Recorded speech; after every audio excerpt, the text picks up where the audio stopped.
এই যা আয়সায় আজকে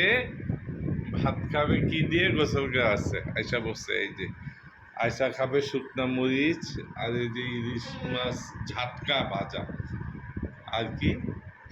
দেশি দেশি চিংড়ি দিয়ে দেশি লাউ ওকে, এই যে আমি একটু নিচ্ছি শুকনা মরিচ এই যে আয়সা দেখি বিসমিল্লাহ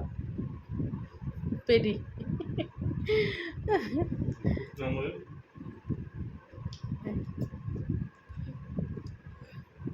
আসলে ইলিশ মাছ ঝাটকা হোক আর যাই হোক এর তেল দিয়ে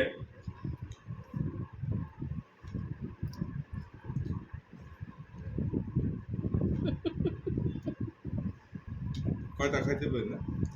এত খাওয়া লাগবে না। 4-5টা তো খাইতে পারি